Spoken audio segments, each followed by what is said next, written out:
Bismillahirrahmanirrahim. Assalamualaikum warahmatullahi wabarakatuh. Perkenalkan, saya Via Amalia Sukma, mahasiswi Akademi Kebidanan Borneo Medisra Balikpapan, yang pada saat ini saya ditugaskan atau PKMD di Kelurahan Tritip RT 13. Nah, di sini saya akan memberikan edukasi atau penyuluhan tentang sadari. Apa sih sadari itu? Sadari adalah pemeriksaan payudara sendiri. Tujuannya agar mendeteksi secara dini apakah ada kanker pada payudara. Baik, selanjutnya saya menjelaskan dari sadari atau pemeriksaan payudara sendiri, yaitu ada 6 langkah. Yang pertama, alat yang kita perlukan adalah cermin. Kemudian, kita berdiri depan cermin atau duduk juga bisa. Kemudian kita lihat payudara. Kita lihat di cermin payudara kita, apakah ada pembengkakan pada payudara atau mungkin ada kemerahan pada payudara.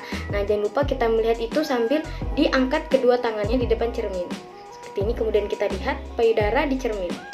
Baik ibu-ibu, apakah sudah jelas pada langkah yang pertama, yaitu pada depan cermin, kemudian kita angkat kedua tangan. Nah, kemudian kita masuk ke langkah yang kedua, yaitu tangan kita di pinggang. Kemudian sama seperti yang tadi, alat yang kita butuhkan cermin, kemudian kita lihat apakah ada pembengkakan atau kemerahan pada payudara, tetapi tangan posisinya berbeda. Letakkan tangan di pinggang seperti ini, kemudian kita lihat di cermin. Baik, sudah jelas untuk langkah kedua, kemudian kita masuk ke langkah yang ketiga. Jadi langkah yang ketiga sama, alat yang kita perlukan adalah cermin, kemudian angkat lengan salah satu lengan kita, kemudian kita raba dari atas ke bawah. Begini, kita tekan, melakukan penekanan dari atas ke bawah. Kemudian seperti ini. Ingat, dari ketik dari atas seperti ini, kemudian ke payudara bagian bawah seperti ini. Kemudian kita raba, apakah ada benjolan? Baik, kita masuk ke langkah yang keempat, yaitu sama, alat yang kita perlukan adalah cermin. Kemudian kita mengangkat lengan yang satu, lalu melakukan penekanan seperti tadi, tapi bukan dari atas ke bawah, tapi dia melingkar.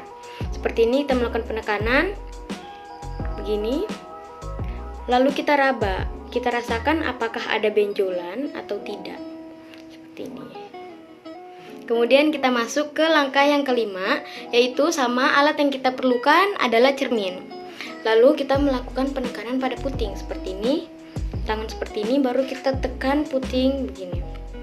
Nah, kita lihat apakah ada cairan yang keluar. Baik, langkah 1 sampai 5 sudah selesai, kemudian kita lanjut ke langkah yang terakhir atau langkah yang keenam. Alat yang kita perlukan adalah bantal. Kemudian kita berbaring. Letakkan bantal di bawah payudara seperti ini. Setelah itu kita angkat tangan sebelah, lalu lakukan penekanan secara berputar seperti langkah keempat. Lakukan penekanan secara berputar. Kemudian kita raba. Kita rasakan apakah ada benjolan. Baik, jadi sudah selesai cara sadari dari langkah 1 sampai 6. Jadi kesimpulannya adalah alat yang kita perlukan hanya bantal dan cermin. Kemudian langkah 1 tangan diangkat ke atas, kemudian langkah 2 di pinggang, kemudian langkah 3 penekanan dari atas sampai bawah seperti ini, kemudian langkah 4 penekanan secara berputar seperti ini, lalu langkah 5 kita tekan puting, kemudian langkah 6 berbaring. Adapun yang kita nilai adalah cairan yang keluar, kemudian apakah ada pembengkakan atau benjolan pada payudara, kemudian apakah ada kemerahan. Baik, sekian dari saya, kurang dan lebihnya mohon maaf. Wassalamualaikum warahmatullahi wabarakatuh.